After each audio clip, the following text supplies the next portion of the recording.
In today's world, that definition of journalism is really expanding.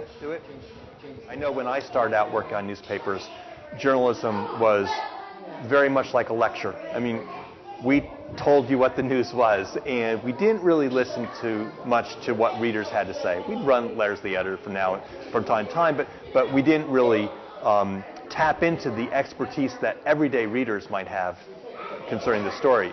And what we're seeing here is news is more of a conversation. It's news and it's information and it's discussion and it's contributions from the public.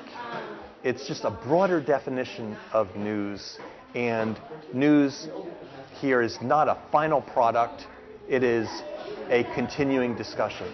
On our side, it's more like fledgling professionals working with amateurs, but using everyday people who have great stories to tell and often desire to tell them, but maybe not an opportunity to, or maybe not realizing that, hey, here's a place where I can let my neighbors know about my child winning this award, or a problem in the community that I think I've got. I kept seeing where that site wanted to get bigger, so I started a site for the community, which nobody knew about for a good while. It was really under the radar.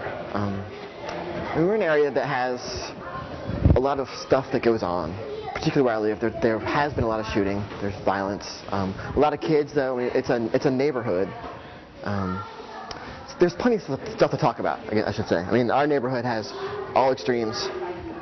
We have $500,000–600,000 homes in the park. We have public housing. After 2 or 3 years, I just put out there that if anybody else wanted a site like this for their neighborhood, I'd gladly build it if they would run it. And people took me up on it, and that started 3 or 4 other sites. And then we put that out there again, and some more people took us up on it. And so, we've rolled out 10, 12 sites across the city. And actually, Petersburg to our south has a site as well. One of the things that I was going to talk to Annette about before I leave today is resuming our citizen journalist training academy about how to interview people.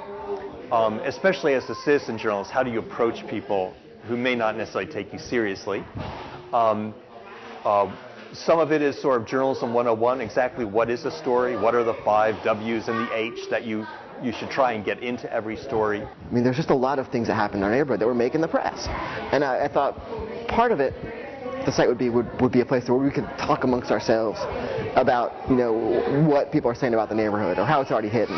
If Channel 12 has a story up about a shooting, I'd mention it, and then we could kind of discuss it and get a take on what wasn't said, or just whatever. But as I started doing that, I'd go to meetings and kind of put up my own notes, and then people started sending me stuff. Like, we have a meeting coming up today or tomorrow about zoning in part of the neighborhood that's going for the city historic district.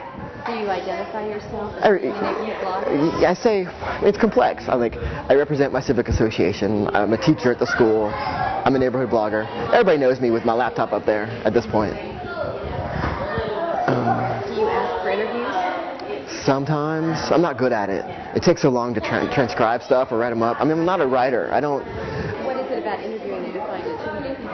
It's not the interview itself. It's the getting home with a page full of notes and then knowing what to do with it. I don't, when people think I'm trying to speak for the neighborhood by any means, I'm just building a framework where the neighborhood can represent itself.